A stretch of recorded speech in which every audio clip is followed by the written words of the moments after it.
Razmnožavanje biljaka jedan je od najzanimljivijih poslova svakog voćara i povrtlara.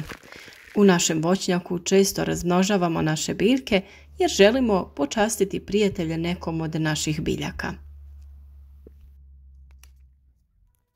U ovom videu pričati ćemo o razmnožavanju biljaka, odnosno pokazati ćemo nekoliko praktičnih primjera koje smo primjenjivali.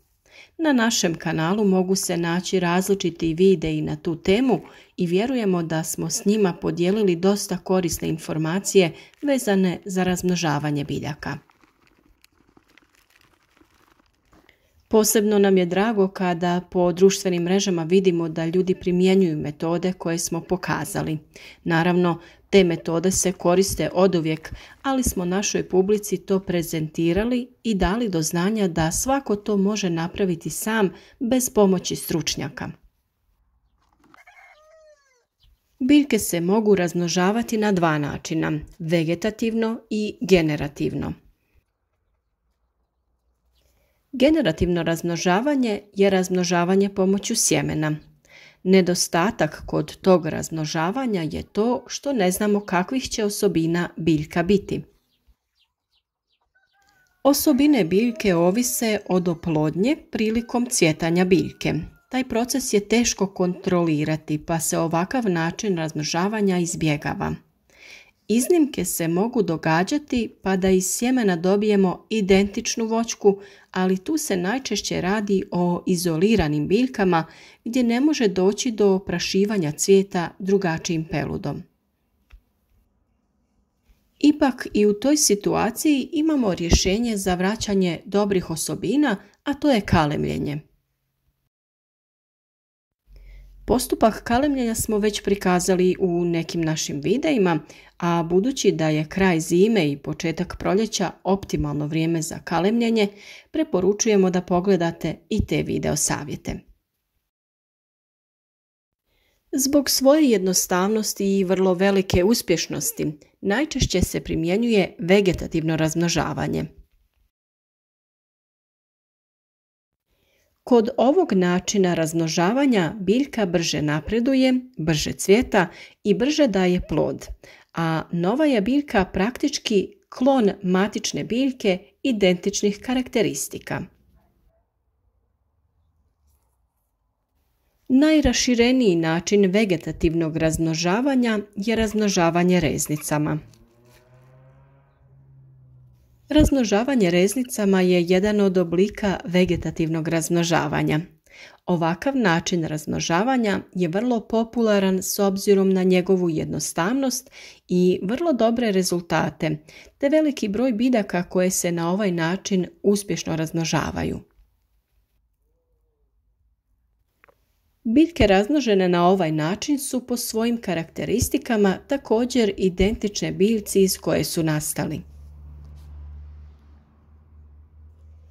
Reznica je vegetativni dio biljke, to jest list, stablo ili korijen, koji u povoljnim uslovima formiraju korijen i izdanak, te ih dijelimo u tri tipa. Tu su zelene koje razmnožavamo do sredine ljeta, onda poludrvenaste koje ubiremo do u jesen, te drvenaste kojima razmnožavamo većinu listopadnih vrsta, a uzimamo ih od jeseni. Nakon otpadanja lišća, to su potpuno odrvenjeli dijelovi stabljike. Biljka koju najčešće razmnožavamo na ovaj način je vinova loza, a način razmnožavanja pokazati ćemo kasnije u videu.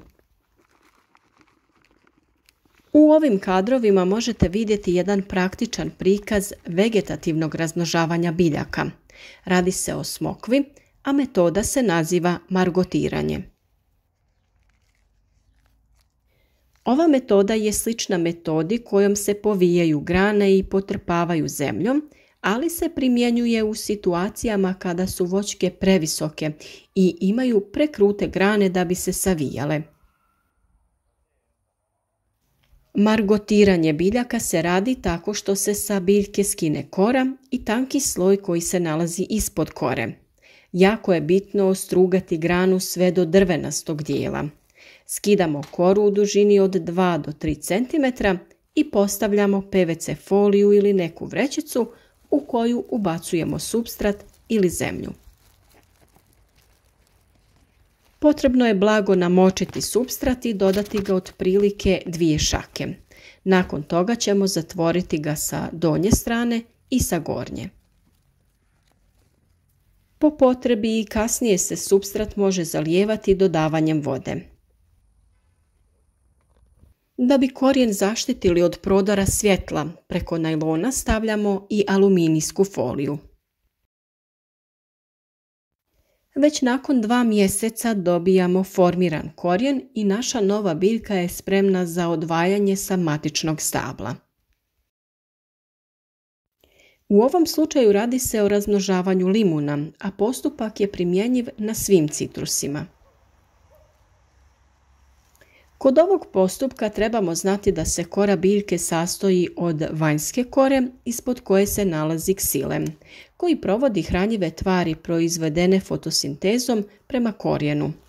Nakon toga slijedi sloj kambija, ispod kojeg se nalazi floem, zadužen za transport vode i u vodi otopljivih tvari.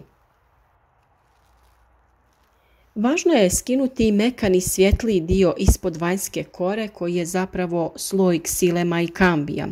Tvrdi dio koji se nalazi ispod toga zapravo je sloj floema ispod kojeg je drvo. Time narušavamo proces kolanja tvari kroz biljku, a ona reagira tako da nastoji spriječiti da originalno korijene ostane bez energije, pa na tom mjestu počinje stvarati novo korijenje. Kada smo posadili našu novu biljku, paziti ćemo na navodnjavanje, ali ćemo je i prihraniti hranjivom za razvoj korijenja. Za tu namjenu odlično se pokazalo hranjivo Vital Power Fos, koji inače koristimo za bolje ukorjenjavanje biljaka. U ovoj fazi najbitnije je kvalitetno ukorjenjivanje. Ovo hranjivo koristimo pri presađivanju voćaka, a pri dodavanju sadnice u supstrat miješamo perlit. Ovaj prirodni materijal može se naći u prirodi u obliku vulkanske stijene. Izlaganjem visokim temperaturama dobivaju se granule koje su povećane zapremine i imaju mogućnost upijanja vode. Pored vode upija i hranjiva, pa je veoma koristan, a naročito u sušnom periodu. Često ljudi izbjegavaju ovaj materijal jer misle da se radi o hemijski oblikovanom materijalu, ali zaista radi se o potpuno prirodnoj materiji. Kada su u pitanju reznice i razmnožavanje pomoću njih, najbolji primjer na kojem možemo pokazati ovu metodu je vinova loza. Loza je jedna od najlakših biljaka za razmnožavanje kod kuće i lako se ukorjenjuje bilo iz zrelog ili zelenog dijela drveta. Sve što vam treba je nekoliko centimetara jednogodišnjeg lastara, orezan tako da sadrži okca, to jest pupoljke, i na dobrom ste putu da dobijete novi čokot iz reznice.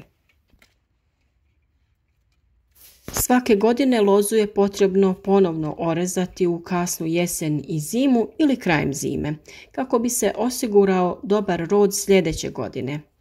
Orezani lastari se često bacaju, ali uz samo malo truda možete ih pretvoriti u stotine novih biljaka. U mnogim slučajevima dovoljno je da samo uzmete reznicu sa nekoliko pupoljaka i zabodete je u zemlju da pokrenete potpuno novu biljku. A šta je to reznica? Reznica je zapravo dio lastara orezanog na odgovarajuću dužinu. Reznica uzeta sa jednogodišnjeg zrelog lastara poslije obavljene zimske rezidbe obično je dužine između 30 i 40 cm. Reznice zrelih lastara čuvaju se u hladnom, vlažnom okruženju do početka vegetacije.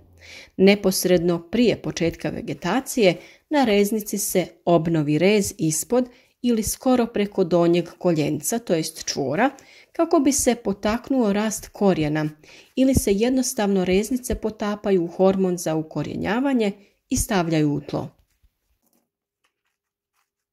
Da bi reznice stvorile kalus, treba im obezbijediti uslove kako bi osnova reza počela zarastati i stvarati tkivo koje će se razviti u korijenje.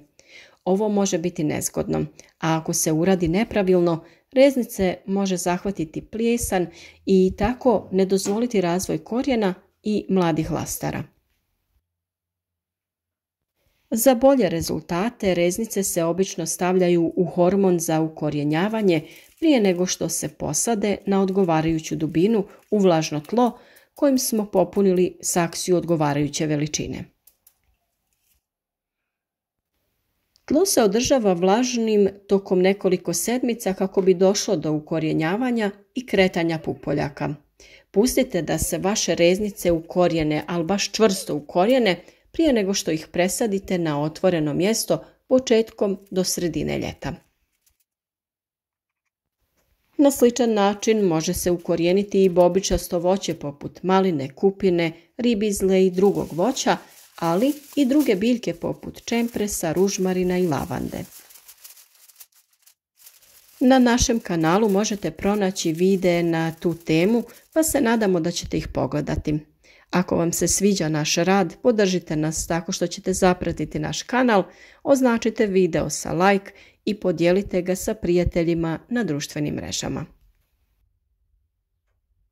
Svakako se nadamo da ćete primjenjivati neke od ovih ideja i da ćete pokušati razmnožiti neke od vaših biljaka.